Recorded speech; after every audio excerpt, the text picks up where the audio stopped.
Yes, it was fun. It was, yeah, great. Pull up my agenda. Good evening. I'd like to call the regular city commission meeting of Tuesday, October 21st, 2025 to order and ask all of you to join me in the Pledge of Allegiance.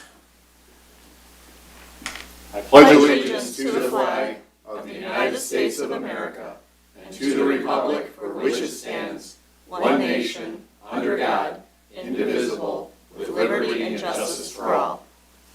Thank you. Roll call. Mayor Pro Tem Olsman. Present. Commissioner Rozelle. Present. Commissioner Steinhardt. Present. Commissioner Elder. Present. Mayor Paul present. Approval of the agenda. Actually, we have one item that I'd like to add to the agenda. We'll add it as, how about if we add it as 5A?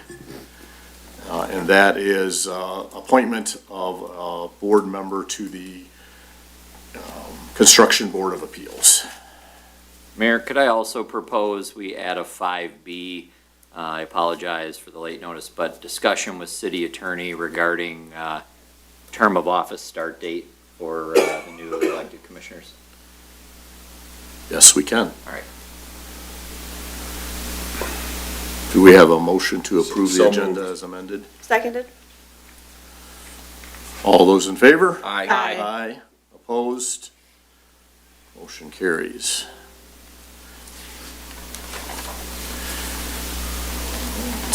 Do we have a motion to approve the consent agenda? So moved. Second. All those in favor? Aye.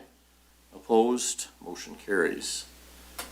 Communications, we have a resignation from Joe Egan of the Parks and Recreation Advisory Board. Do we have a motion to approve with thanks for time served?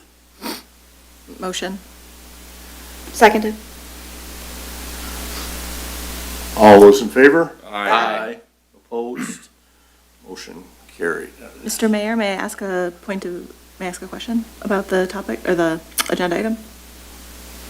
About, I was just curious if the position needs to be refilled, and with the merging of the Arts and Garden Board and the Parks and Rec Board, if there's already a candidate in the wings, or if we'll be needing to interview. we figured since it was so close to the end of the year when we do interviews and we are merging the two boards, that we'll address that at that point. Okay, thank you. Seeing no elected officials in the room, we'll move on to proclamations. We have one proclamation this evening declaring November 2025 as Family Court Awareness Month. Whereas the mission of the Family Court Awareness Month is to highlight the need to prioritize child safety in family court, as 1 in 3 families in Michigan are exposed to domestic abuse. Whereas an estimated 58,000 children in the U.S. are ordered into unsupervised contact with abusive parents each year, resulting in almost 1,000 children in the United States murdered during visitation with an abusive parent since 2008. In Michigan, 39 children have been murdered by a parent since 2008 during divorce or custody disputes, including 6-year-old Rowan Maury Poles of Caledonia, Michigan in 2024, and 3-year-old Dylan Thiebaud of Kent County in 2021. Whereas Rowan's and Dylan's families have been working to increase awareness of child safety issues by promoting Family Court Awareness Month, and have been honoring their children's legacy by introducing legislation to improve the safety of missing children in Michigan and helping improve Kent County's response to domestic violence.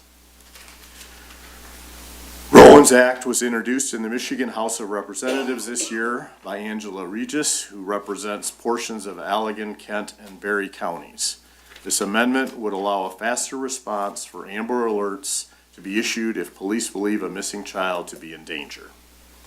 Kent County, Michigan recognized the need for a specialized domestic violence court following 6 domestic violence-related homicides within 3 months in 2021. This court, staffed by individuals knowledgeable about the intricacies of domestic violence, aims to support victims and families hold offenders accountable, and prevent further homicides. Whereas Washtenaw County hopes to improve safety and outcomes for families exposed to domestic violence by having law enforcement change the way it responds to domestic violence calls by using lethality assessments in the domestic violence cases. Whereas the mission of the Family Court Awareness Month is to promote judicial education that would include training on domestic violence, child abuse, childhood trauma, coercive control, and post-separation abuse for all professionals involved in family court cases. Whereas Family Court Awareness Month recognizes the need to incorporate evidence-based research into the court's decisions. This includes the Adverse Childhood Experiences Study. This research highlights long-term effects of exposure to abuse in childhood and emphasizes the need for research-informed and impartial decision-making to protect children's well-being. Whereas Family Court Awareness Month aims to encourage the collaboration amongst legislators, advocates, professionals, and the community to improve family court practices, ensuring they are guided by evidence-based research and prioritize the safety and best interests of children. Now, therefore, I hereby declare the month of November 2025 to be Family Court Awareness Month, proclaim this 21st day of October 2025, and signed by Robert F. Ball III, Mayor.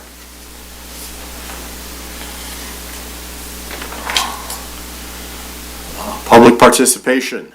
Now is an opportunity for the public to address the commission on an item that is not on the agenda. Seeing none, we'll close public participation and move on to our regular items of business.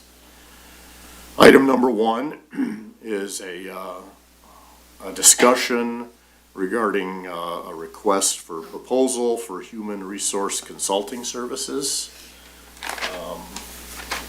It also the request or the discussion also is going to include our employee handbook, which has been sent out to the commission. I guess I'm going to open it up and see if anyone wants to start. Sure, I'll be happy to start. So I think bringing on so many new leaders within the city administration, having a new city manager, new department heads, it's been no one within the leadership of the city administration has a professional expertise in human resources. And I think that as we look towards best practices and looking beyond just the basics of employment law and creating a culture and policies and processes and handbooks that are founded on best practices, I think it'd be really beneficial for us to retain a consultant to assist in many of those processes, including annual evaluations for the city manager to support us as the commission in those efforts, and looking at the employee handbook, which hasn't been updated in about 6 years, and some of the changes that we know have happened as far as laws nationally or federally, having someone, again, who brings that level of expertise to the table to help make that employee handbook, keep it up to date, in line with, again, with law and best practices for creating the culture that we want to see across the city staff. Mr. Mayor, so there have, as Commissioner Steinhardt mentioned, like Elliott Larson's been updated, the Earned Sick Time Act was recently passed by the state legislature. I mean, I guess, is our labor attorney making sure we're compliant with ESTA, I should say, and these other, Elliott Larson and these other things, or I guess was it Chris Wilson that was doing that when these things were passed? How do we know if we're in compliance with those or not? Maybe Andrew would have a better answer than I would on this one, but I know that Ethan and our labor attorney were starting to work on that. They sort of put a pause on that until after the commission weighed in here on what we want to do going forward. I'm not sure exactly, Matt, you. Just on the Earned Sick Time Act specifically, I just happened to be discussing that with Ethan a few weeks ago, and he mentioned that the Labor Council did review our policies, and they had to make a few changes, but that's squared away at the moment. Okay. Well, Mr. Mayor, so in thinking about the RFP, I know the initial thought was to take a look at city manager review and code of conduct. I think I've learned a lot about the public safety department, for example, and they, through CALIA certification, through the really positive feedback that we continue to receive from our community about our officers and professionals who work over there, and learning from Andrew some of the HR practices that are implemented under that department. My observations about other departments in the city is that everybody does it a little bit differently. And I think that, yes, the labor attorney perspective is really important, and compliance is something we obviously should and need to continue to do. I've got a sort of a wider perspective on this RFP, and that is, I really think that we have a wonderful community, and there are people on our staff that have been here for a very long time. So what are we doing right? And the things that I've learned from Andrew, from the way that recruitment, talent pipeline, talent development, talent retention happens in public safety, I think there's a lot of good things that are going on over there. So in thinking about this RFP and how an HR professional could be enlisted to help us, I think it's an opportunity to take a look at what we are doing right, what we have that's good, and also do an audit of what are we missing that can help get us to a point of we are the best place to work in municipal government. One example, I know we have the employee handbook. That's different from a code of conduct, which I know the public safety department has, but I don't think the rest of the organization have.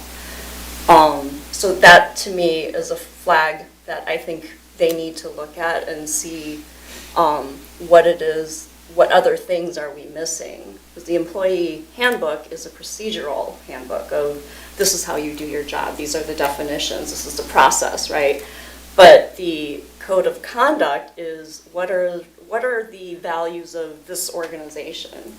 How should you behave? The communications expectations. A lot of our employees interact with the public, and do they understand that when they speak, whether it's written or orally, that they are representing the city? And to me, that is something that is an organizational governance item that would be good for risk mitigation, legal lens kind of protection for the city. So I do think this discussion is very helpful, and we should think about what other advice would we be able to get from an HR professional, not just a labor attorney. It's not just from the legal side, but talent pipeline and who are we recruiting, how are we doing it, and how do we keep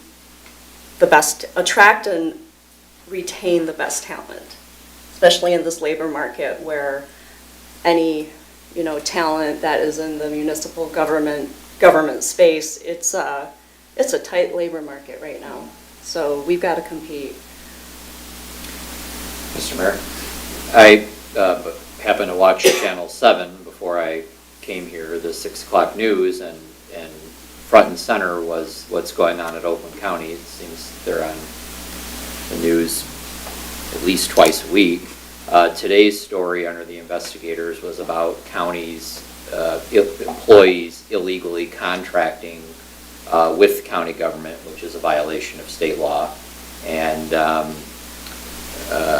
so I mean, we have an ethics ordinance, I know, that governs conduct of how we carry out our business and that. But I don't know if employees are subject to discipline under that ordinance, or if it would have to be handled under some type of handbook that's adopted by reference into a collective bargaining agreement, or governs employees that aren't covered by a collective bargaining agreement.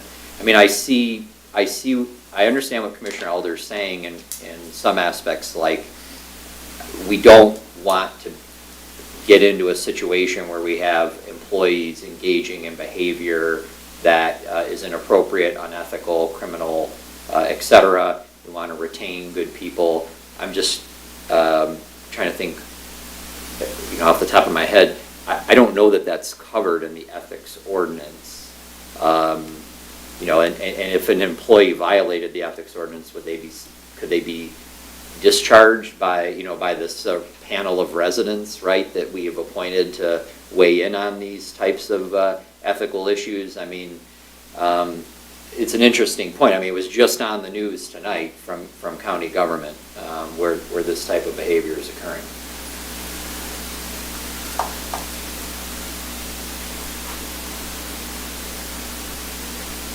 So I don't know if it's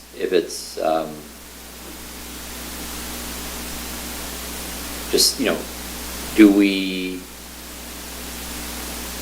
need to have discussions with our labor attorney? Do we need to formulate exactly what we want to be captured in this RFP document for some future discussion? Like, what are all the items, and then, like, what are the paths to accomplish them, right? Like, can some be accomplished in an RFP? Can some be accomplished with Labor Council? Can you handle some? Can Andrew handle some? Like, I think we need to figure out as a governing board through this discussion, like, what are all the things we want to address, and then how do they all get addressed, and who's going to address them? So I thought there were two specific things that were mentioned in the request. One was the city manager review process, and the second was the employee handbook. But there's a lot of other issues that are coming up here in the discussion, which is why we need to have this discussion. Right. And I know, in also talking to Andrew, that he has some very good ideas on how he'd like to take the best practices that he's put in place for many years over public safety into some of the other departments in the city. And I think we're well aware that were very few practices, or not as many practices being placed in other departments. So I'm not sure how we go to I don't know that we need to jump to an RFP to hire an HR firm, or if we need to get a better idea on what we'd like to see done within the city, and how do we go about putting that list together? Well, I think before we, as you say, jump to an RFP, we ought to jump to the question of what an outside consultant could actually do for us differently than what we already have. And I mean, I've been here for a long time on the city commission, and I mean, any business, any entity operates with, there's always something that comes up with an employee or employees, and it's just, I haven't seen in my tenure, I haven't seen the problem. I'm not suggesting we can't always be better. I'm certainly not suggesting that. I'm certainly not suggesting that a code of conduct is a bad idea at all. There are a lot of resources. I mean, an RFP, it means we're going to be spending money for something here, and before I agree to do that, I want to know what the problem is that we're trying to solve, and I want to know how whoever it is that we're asking to solve it will do that. I mean, I recall about 4 years ago, we had a consulting firm come in to do a survey with regard to diversity, inclusion issues in the city, and we paid a substantial amount of money to this service, and I recall being profoundly unhappy with the results of that at the time, and the way it was handled, and the way it was conducted. So I'm certainly not dismissive of the idea that you can always be better, because there's no way you could argue that you couldn't be. But I don't see that we're there yet, that we're talking about an RFP. Is the topic worthy of discussion? Sure. The RFP discussion? Not from my perspective. Thank you. Mr. Mayor? We have, one option certainly would be bringing in an outside agency or person or organization to do this work. Certainly within our community, we also have lots of HR professionals and others, and just as we have many advisory boards for other components of our city government, would that be an alternative to put together a group of residents who have an area of expertise who could provide some guidance and consultation to the city administration?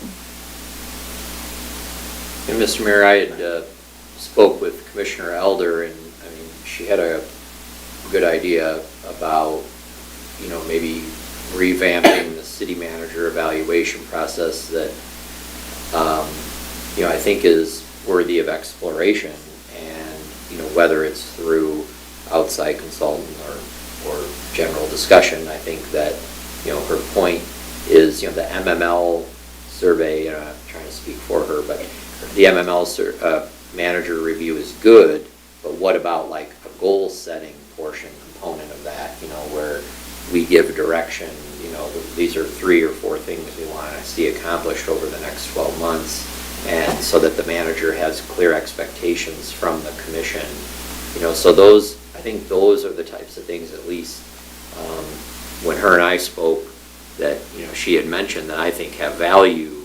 It's just a matter of compiling a list and then figuring out how do we get there. Yeah, Mr. Mayor, I'd like to respond to that and confirm, yes, we did have that conversation, Commissioner Rosell. And I think the MML template is a really good starting point because it really talks about like the behaviors that we like to see from a professional city administrator position. To me, though, it felt in parts of it very subjective.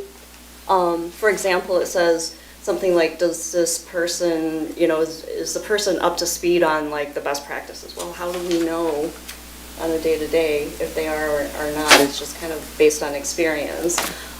So I just wanted to, share with everybody here the idea of more quantitative metrics being integrated into the city manager review. So for example, if the commission comes up with, has alignment on 3 to 5 priorities in the policy side for this upcoming year, that the metrics that the city manager would be measured against are by a deadline date.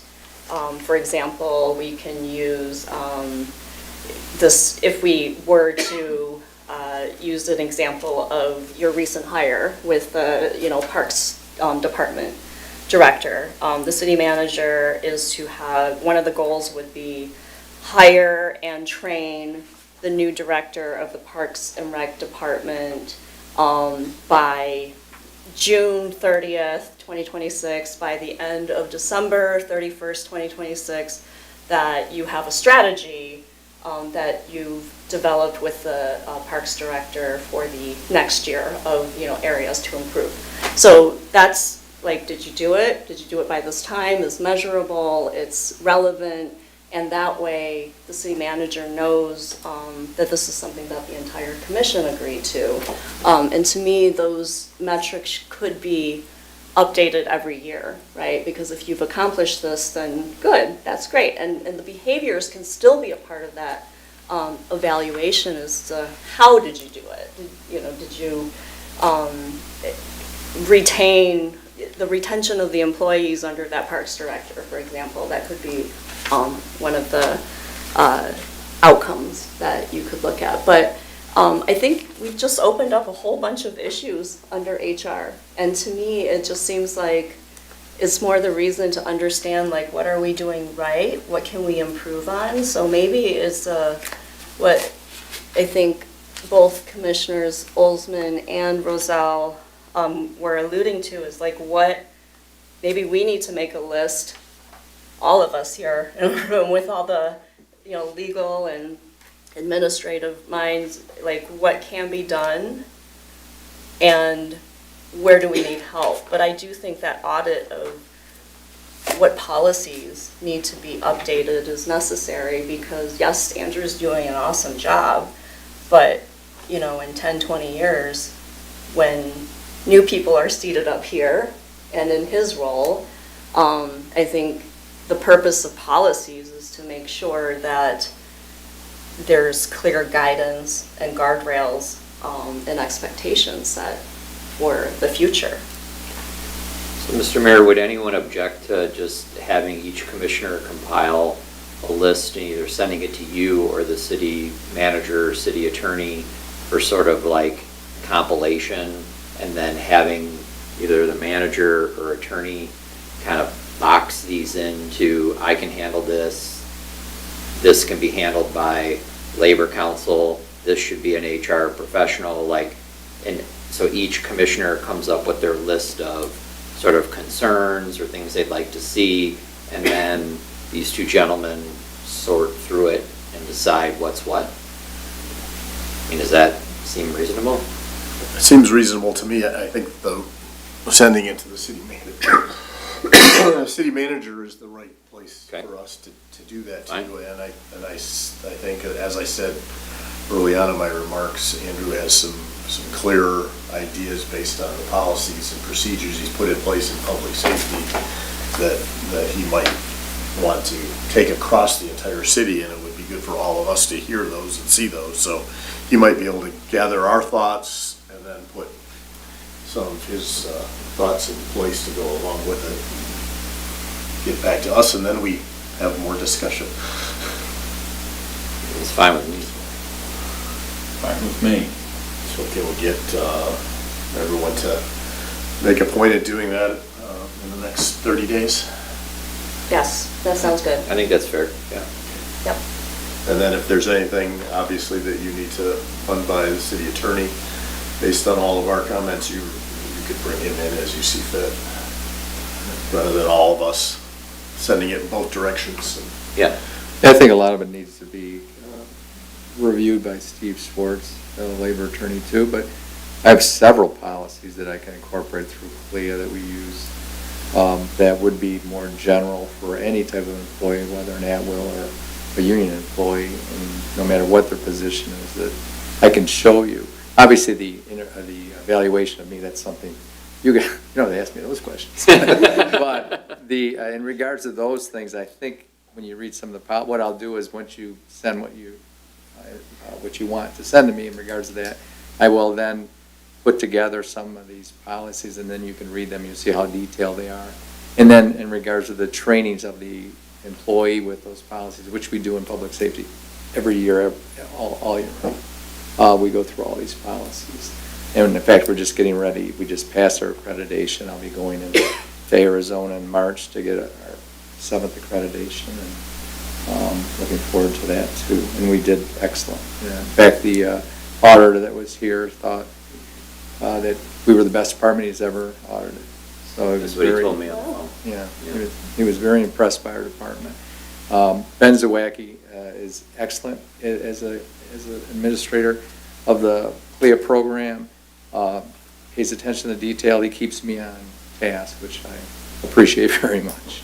But so I agree with all these things you're saying. It's now to try to do it for the whole city, not just public safety. And then the other things that will have to have somebody else involved, which would be yourself or Steve Schwartz, a labor attorney, in regards to those things. So I will do that.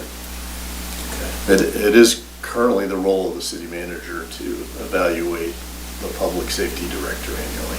And I don't know if that's a policy or where that resides, but obviously with I have no possibility problem, that I we're have no problem combining doing these that. two roles, does that need to be addressed? Might be too harsh a critic. I mean, we appoint both, so I think now we'll We be do, that's evaluating true. both, right? I would guess that, yes, but right now it's not set up that way. It's set Right, up that the city correct. manager evaluates public safety, even Right. though we hire public safety.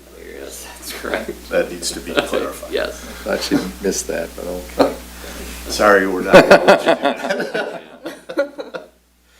Okay, any other comments? All right, moving on to item number 2. Do we have a motion to approve the Oakland County agreement to provide animal care services for the city of Huntington Woods? So moved. Second? Anybody want to comment on this? Mr. Mayor? Pretty much the same. I do have a comment or question, I guess.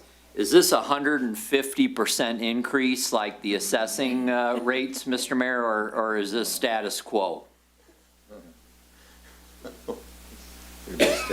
Oh, what was that? Could you say that I louder? believe it's status quo. Status quo? Oh, okay. Not 150% rate increase? Okay, thank you, Mr. Mayor. Thank you. Just wanted that in the record. Auditioning for art, Okay, any comments or questions? I'm not asking for public because there is no public here this evening, so. All those in favor? Aye. Opposed? Motion carries. Item number 3 is matter of considering approval to appoint Renee Bullion as interim treasurer for the city of Huntington Woods. This is, for those that are not aware of it, because Ethan, our current treasurer, has accepted another position, and we have to have a treasurer in the city, so. Yes, by law, we have to do that and that she will be appointed just for 1 month. And the new finance director will then be appointed treasurer. So moved. second? Any other comments? All those in favor? Aye. Opposed? Motion carries. Now for the big decision of the evening. Do we have a motion to approve the city manager, director of public safety employment agreement for Andrew Pasahowski? So moved. Seconded.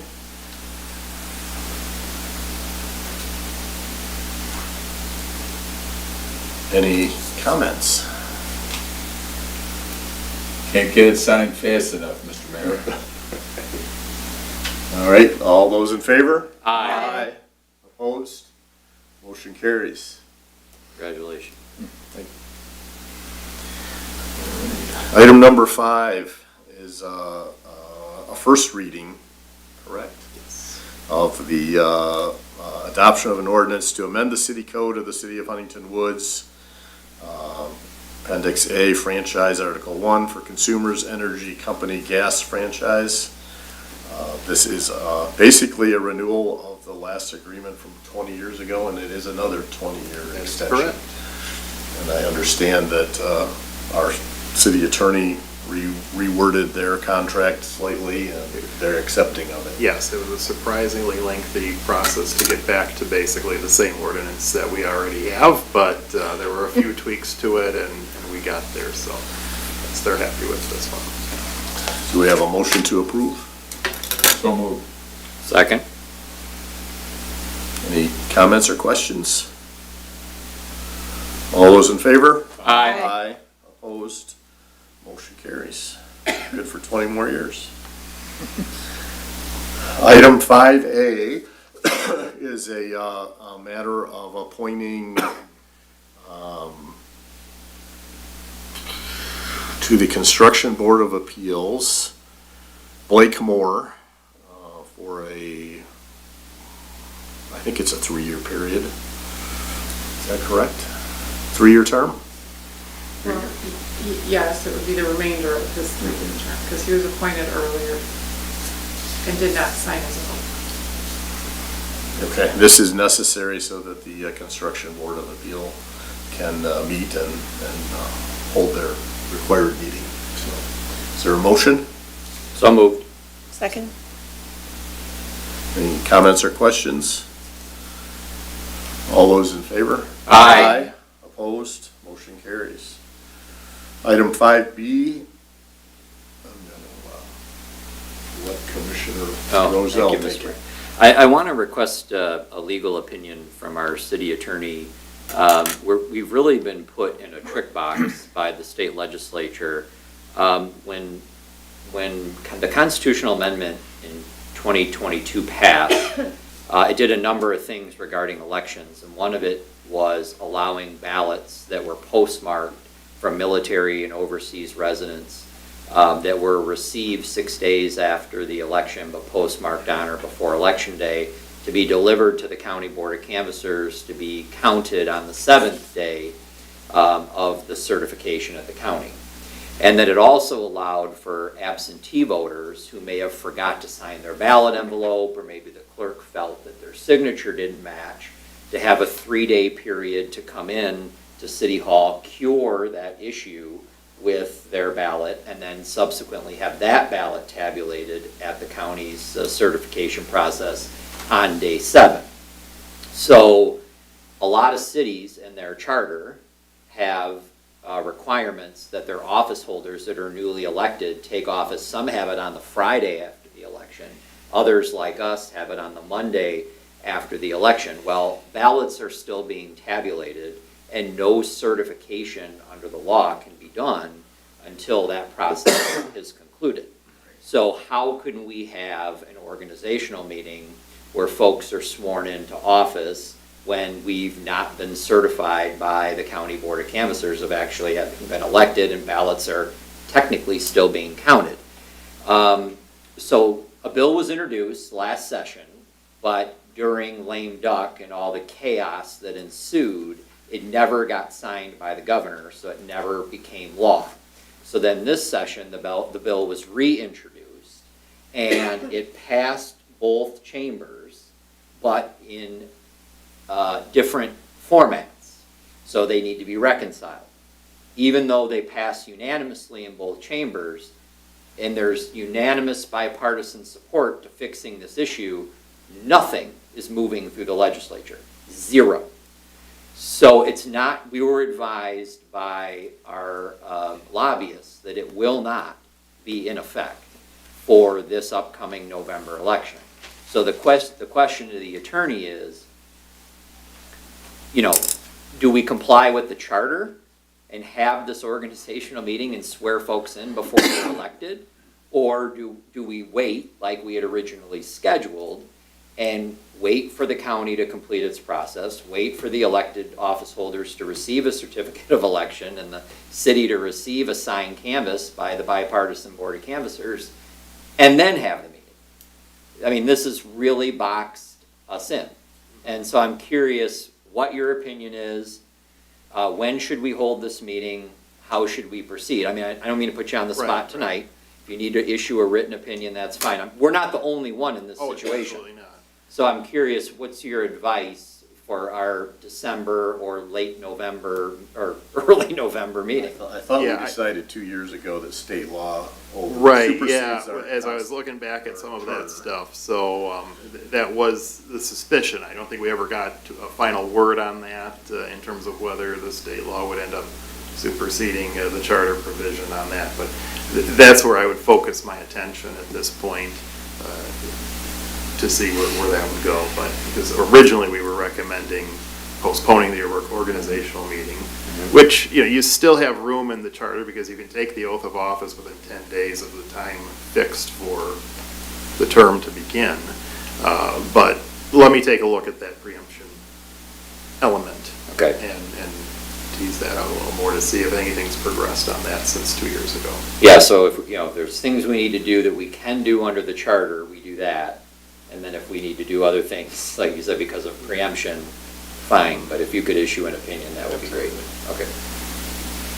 If I remember correctly, 2 years ago, we canceled the organizational meeting and held it at the December regular commission meeting. We swore the newly elected officials in. And, No, it's November. it might have been. 2023? Might have been the November meeting, It was a November meeting. the regular November meeting.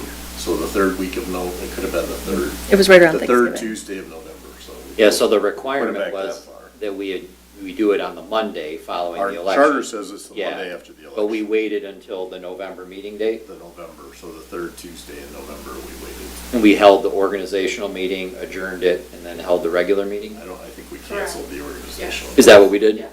Okay, But- all right, so we got to, yeah, you could just, that'd be great.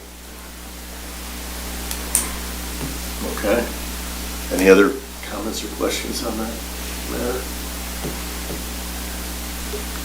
Okay, item number 6 is a matter recessing into closed session. This will require a roll call vote. It is for the purpose of consulting with the city attorney regarding litigation and/or settlement. We need to vote on the record on that? We will be reconvening following the, That's what I thought. yes. Okay, so. Mr. we- Mayor, I'll move to go into closed session to consult with the city attorney regarding litigation and/or settlement strategy and Erica Drzwanski versus City of Huntington Woods. Matter number 134087, the open discussion of which would be detrimental to the litigating or financial position of the city. Second. Any other comments? This is a roll call vote, so Mayor Pro Tem Olsman, Agree. Commissioner Rozell, Aye. Commissioner Steinhardt, Aye. Commissioner Elder, Aye. Mayor Paul, aye. Motion carries. We'll take a short break after the conclusion of the meeting and then go into closed session. City Manager's report. Okay, the Newport Road, they started, or today they applied the first layer of blacktop. There'll be another, a second layer probably before Halloween. Depending on weather, so the Newport should be completed before Halloween, which would be great for the Burton Parade, Halloween parade that they have. So if they don't, I've instructed them not to pour that on that day, obviously, so we can have that parade, so. But it should be done by the 30th of this month, so Newport will be wide open. Burton School, good news there, the parking lot is now open. So it's going to alleviate a lot of the traffic, the issues that we had on Nadine.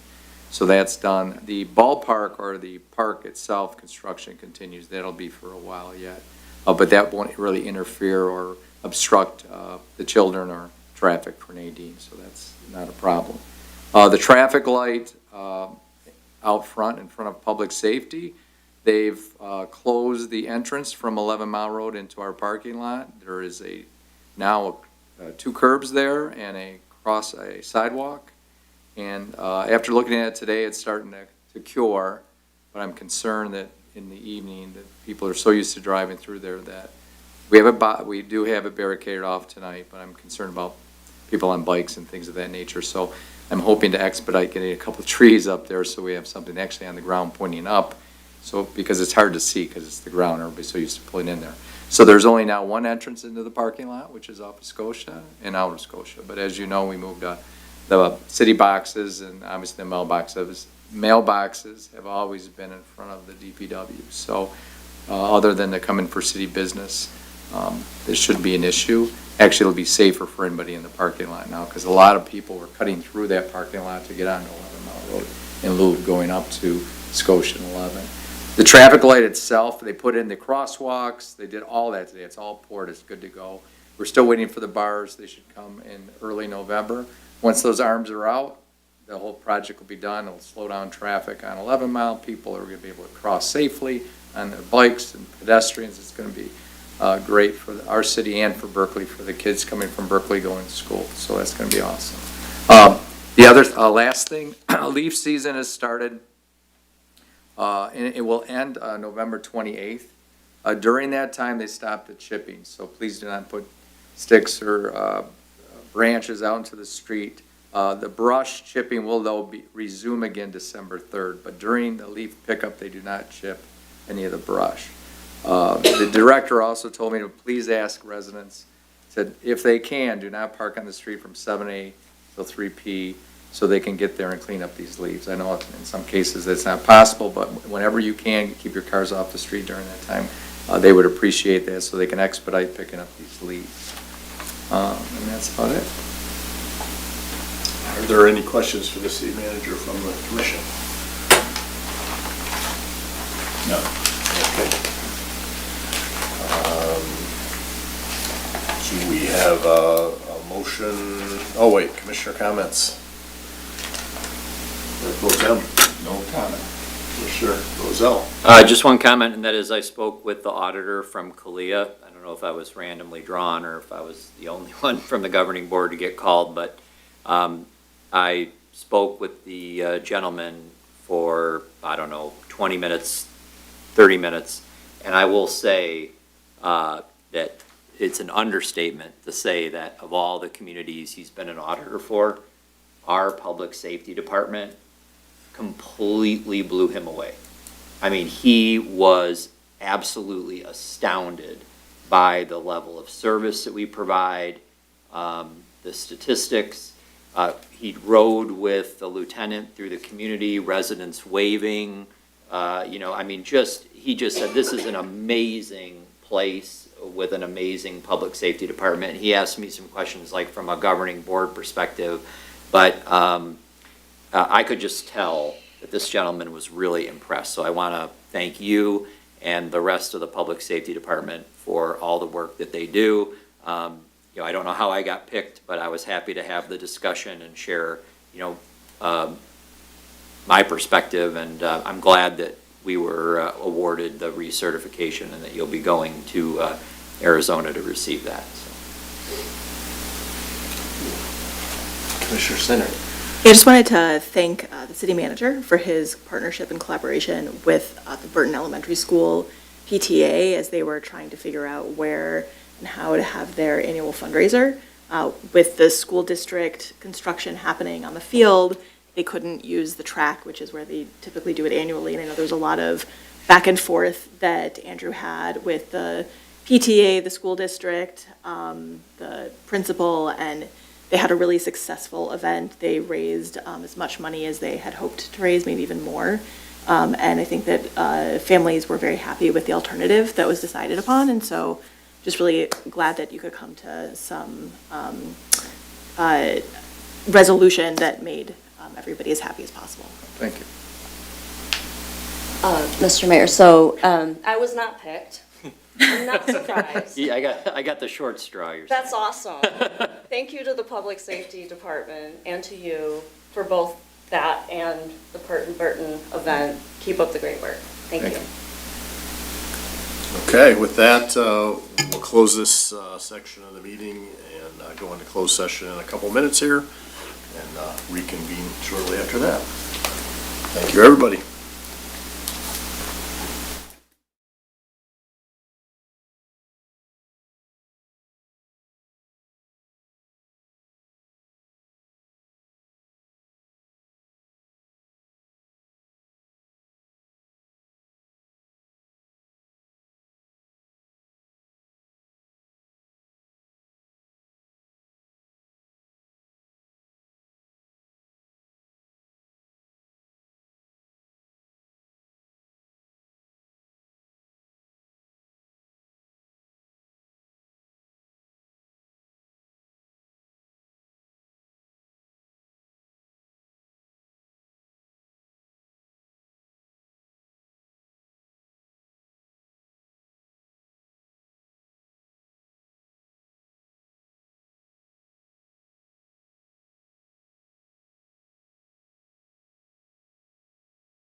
we made joke T-shirts on his behalf that said elect Mike Nolan the only choice.